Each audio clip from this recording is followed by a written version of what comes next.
Hello दोस्तों। आज की इस वीडियो में हम जानने की कोशिश करेंगे कि वेनेजुएला के जो प्रेसिडेंट है मदुरो, उनको एक्वायर कर लिया गया है यूएस के द्वारा। तो इसके क्या रीजंस हो सकते हैं और क्या-क्या चीज़ें हो रही हैं। एक्चुअल में ये एक्यूजिशन खाली एक एक्यूजिशन ऐसा नहीं है कि अब उनको खाली उनको ड्रग्स के ऊपर एक्वायर कर लिया हो। ये ड्रग्स के ऊपर भी कहीं और बहुत ज़्यादा बड़ा दिखता है। वो और इसीलिए ज़्यादा बड़ा दिखता है क्योंकि ये खाली चीज़ें ड्रग्स को अगर छोड़ दें तो खाली ऑयल के तक ही सीमित नहीं है। वेनेजुएला के पास में मिनरल्स का और जो सिल्वर्स है उनका भी काफ़ी भंडार है। तो कुल मिला के ये एक्विजिशन बहुत बड़े लेवल का है। बट आखिर ऐसे क्या वेनेजुएला के जो लोग हैं उनको रिलीफ मिलेगा? यही आज की इस वीडियो में हम लोग डिस्कस करने वाले हैं। तो हम ये वीडियो स्टार्टिंग करने से पहले हम आपके लाइक और सब्सक्राइब बटन का बहुत ज़्यादा बेसब्री से इंतज़ार करते हैं क्योंकि एक वीडियो बनाने के लिए हमें बहुत टाइम लगता है, हमारे एफर्ट भी बहुत लगते हैं। तो प्लीज़ हमारे चैनल को लाइक एंड सब्सक्राइब कीजिए। ये आपके लिए एकदम फ्री है बट हमारे लिए बहुत ज़्यादा महत्वपूर्ण हो जाता है। हम अब स्टार्ट करते हैं वीडियो को। तो सबसे पहले देखते हैं कि आज से 2-3 साल पहले का एक वीडियो है जिसमें इलोन मस्क जो हैं वो वेनेजुएला के ऊपर एक पोस्ट करते हैं जिसमें वो दिखाते हैं कि स्काई रॉकेट से आई एम कमिंग। जो पोस्ट होती है उसमें इस तरह का दिखाया जाता है। तो और आज की डेट में सेम यूएस वही कर देता है। तो देख के ऐसा लगता है कि ये जो हुआ है सब कुछ टोटली हुआ जो है ये एकदम से तो सोची समझी नहीं है, ये प्री प्लान था सब कुछ और प्लानिंग के बाद में ही किया गया। इसमें एक चीज़ हमें ये भी माननी होगी कि इसमें जो वहाँ के लोग होगा उनका भी अमेरिका ने किस तरह से यूज़ करके फ़ायदा लिया है। अगर आप सोचो कि खाली वेनेजुएला को ले जाने में खाली उन्होंने बस इतना ही दिमाग लगाया है कि वेनेजुएला के प्रेसिडेंट को उठा के ले जाएंगे मदुरो को और अपना काम वहाँ पे चालू कर देंगे। नहीं, इन्होंने लोगों का जो वेनेजुएला के लोगों का इमोशन है उसका भी फ़ायदा उठाया है। तो पहले बात करते हैं सबसे पहले कि एक्चुअल में जब ये इन्वेजन किया है ये प्री प्लान था कि 2-3 साल पहले से ही एक इलोन मस्क हैं उन्होंने ये सब पोस्ट कर दिया था। तो प्लानिंग किस तरह से होती है और ये अमेरिका के हित में किस तरह से पहले नंबर 1 पे है कि वेनेजुएला में जो खुद के प्रेसिडेंट हैं जो इनके प्रेसिडेंट हैं मडुरो, वो क्या कर रहे हैं कि वहाँ पे इन्फ्लेशन को कंट्रोल नहीं कर रहे हैं। इंटरनल इश्यूज वहाँ पे लगातार बढ़ते जा रहे हैं। अभी आप ये देख सकते हो कि वेनेजुएला के जो लोग हैं वो ऑयल रिच कंट्री है। आप इस बात से अंदाज़ा लगा सकते हो कि वेनेजुएला जो है वो वर्ल्ड की लार्जेस्ट ऑयल रिजर्व कंट्री है।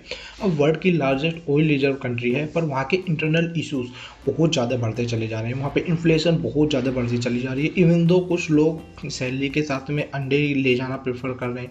वो तो क्या हो रहा है कि वहाँ के लोगों को इन्फ्लेशन बढ़ने की वजह से अगर आप यूरोप का देखो तो वहाँ पे 10 से 15% इन्फ्लेशन बढ़ गई थी। मे बी ज़्यादा भी हो सकती है, 30% तक भी आ गया था पर अब बीच में आके फिर वो 10-15% पे कंट्रोल हो गया है।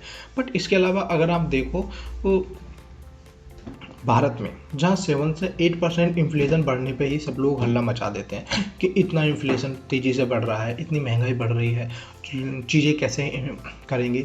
तो वहाँ पे जहाँ वेनेजुएला है एक्चुअल में वहाँ 1 मिलियन टाइम्स तक एक टाइम पे आके महंगाई बढ़ गई। अब 1 मिलियन टाइम्स में आप एक ये चीज़ें सोच लो कि आपको सिंपल कोई भी एक ब्रेड खाने जाना है, आज उसका ब्रेड का दाम इंडिया में जैसे 50 रुपये, अब वो ब्रेड का दाम सीधे 1000 रुपये हो जाए तो क्या होगा। तो दुकानदार भी क्या करेगा, उस ब्रेड को बेचने से पहले सबसे पहले ये सोचेगा कि कल को मेरे को ही इस ब्रेड की ज़रूरत पड़ी तो मेरे पास अवेलेबल होगा ये ब्रेड नहीं होगा। तो सबसे पहले वो उस चीज़ को बेचने के बजाय अपने पास रखना प्रेफर करेगा और ये काम सभी लोग करेंगे। जब सभी लोग ये काम करेंगे तो मार्केट में क्या होगा कि चीज़ों की शॉर्टेज हो जाएगी क्योंकि वहाँ पे लोगों का मोटिव पैसा कमाना नहीं रह जाता। अपनी प्रायोरिटी, अपनी फैमिली की प्रायोरिटी सबको पहले ही दिखाई देती है पैसे से ज़्यादा।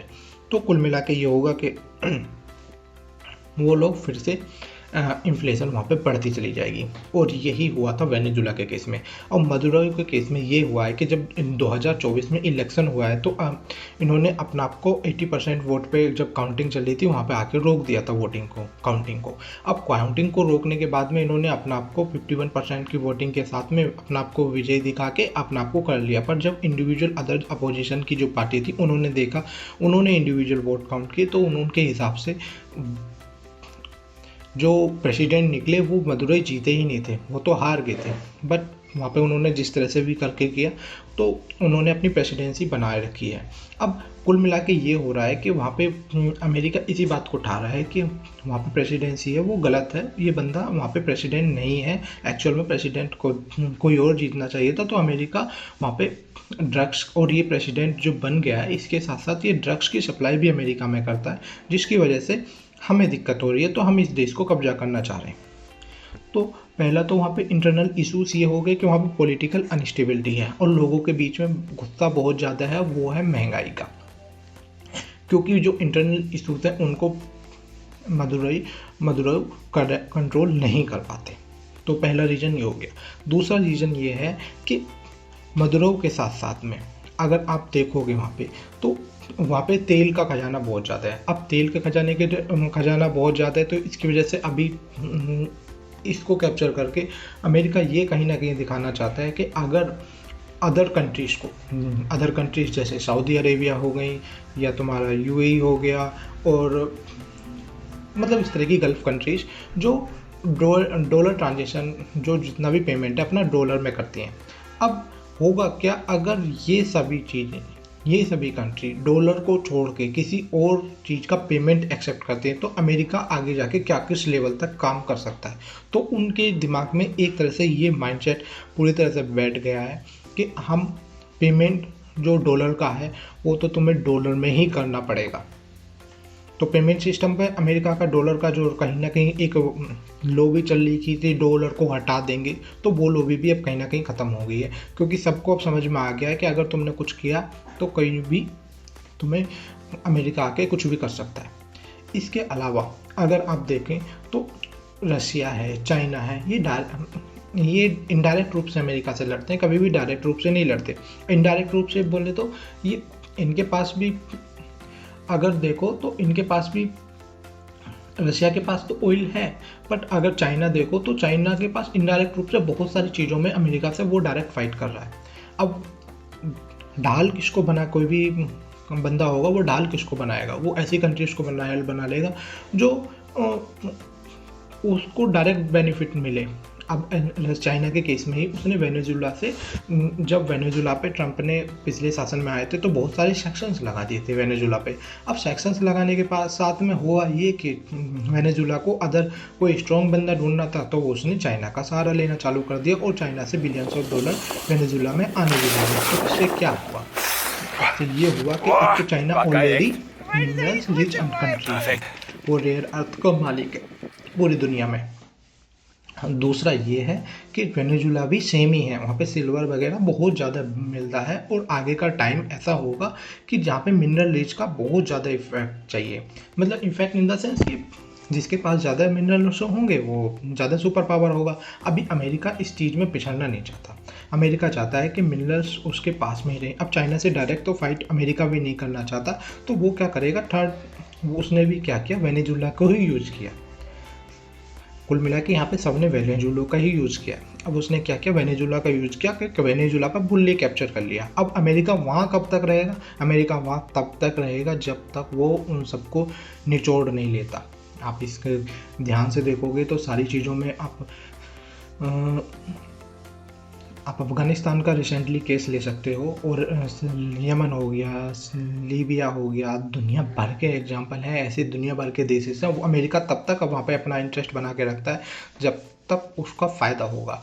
अब उसे कुल मिला के उस देश का तो कुछ भी नहीं होगा। जो लोग वहाँ के अभी वेनेजुला के सोच रहे हैं कि हमारे लिए अच्छा हो गया, ये बंदा हट गया तो वो खुशियाँ मना रहे हैं, सड़क पे आके खुशी मना रहे हैं, तो उनके लिए तो कुछ भी अच्छा नहीं हुआ। वो ओवर चीज़ें बद से बदतर ही होंगी, जो अमेरिका का ट्रैक रिकॉर्ड कहता है। आप यमन का हाल देख लो, सीरिया का देख लो, लीबिया का देख लो, और तुम्हारा अभी रिसेंटली अफ़गानिस्तान है। उन्होंने जब तक वहाँ पे राज किया, जब तक वहाँ पे नेचुरल रिसोर्स को उसने खोद के नहीं निकाल लिया। जब उसने सब चीज़ों को निकाल लिया उसके बाद में वो वहाँ से वापस भाग गए। बट अमेरिका अपना आप को शो क्या करेगा? अमेरिका अपना आप को शो ये करेगा कि जैसे भैया हम तो डेमोक्रेसी है उसके बहुत बड़े रक्षक हैं। हम वेनेजुएला में इसलिए गए क्योंकि वहाँ पे सरकार जो है वो गलत चल रही थी। वहाँ पे गलत जाने के बाद में सरकार को वो गलत तरीके से चला रहे थे। अरे ड्रग्स की सप्लाई हो रही थी, तो ड्रग्स की सप्लाई का इशू तो मैक्सिको से भी आ रहा है, बट वहाँ पे क्यों नहीं कब्जा किया आपने। और भी काफ़ी सारी कंट्रीज़ हैं जहाँ से ड्रग्स का सप्लाई चल रहा है अमेरिका के लिए, बट वहाँ पे अमेरिका ने नहीं खुद कुछ भी करेगा। तो ये एक नैरेटिव की वार हो जाती है। तो तीसरा रीजन, ये बहुत बड़ा रीजन हो जाता है जो कहीं ना कहीं अमेरिका को अब कंटिन्यूसली सुपर पावर अपने आप को बनाए रखना है। तो पहला रीजन हो गया वहाँ पे पॉलिटिकल को उस कंट्री में पॉलिटिकल अनस्टेबिलिटी होने की वजह से अब ये मत सोचो कि आपके देश में अगर पॉलिटिकल अनस्टेबिलिटी है या फिर लोगों का गवर्नमेंट पर भरोसा नहीं है, तो तीसरा देश ये देशेस जो अदर कंट्रीज हैं वो कुछ भी नहीं करेंगे। वो कंट्रीज आपको एक तरह से लुटेरों की तरह ध्यान रखेंगी, कब आपको आना है लूट के अपना मज़ा लेके चले जाना है। तो सबसे पहला तो ये रीज़न हो गया। दूसरा, उसने करंटली अपना जो डॉलर की पावर है वो कंटिन्यूसली बना के रखी है, क्योंकि अब डी डॉलराइजेशन के बाद में फ़िलहाल मैं तो सऊदी या कोई भी इस तरह के जो देश हैं यूएई वगैरह, ये तो पेमेंट के भी डॉलर के अलावा और कोई पेमेंट एक्सेप्ट करने से अब मना कर देंगे।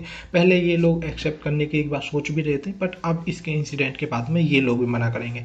तो करंट में डॉलर की डोमिनेंसी भी कंटिन्यूसली चलती रहेगी। तीसरा ये हो गया कि आगे जाके जो चाइना भी एक तरह से अपना आपको रेयर अर्थ का मालिक समझता है, और वेनेजुएला के पास भी बहुत सारे रेयर अर्थ थे, तो इस वजह से चाइना भी वहाँ इन्वेस्ट कर रहा था। तो फ्यूचर में जाके चाइना चाह रहा था कि आगे जाके सब कुछ एआई का ज़माना होने वाला है, तो उसके लिए जितने भी कमोडिटीज़ मार्केट हैं उसमें उसका बहुत बड़ा रोल होने वाला है। तो कुल मिला के अमेरिका ने थर्ड पॉइंट पे जाकर कमोडिटीज़ मार्केट को भी कैप्चर कर लिया है। तो कुल मिला के अमेरिका फ्यूचर में भी सुपर पावर ही बना रहेगा, और चाइना वगैरह ये पीछे से देखते ही रहेंगे। कोई भी डायरेक्ट आके उससे फाइट नहीं करेगा, और अमेरिका यही चाहता है।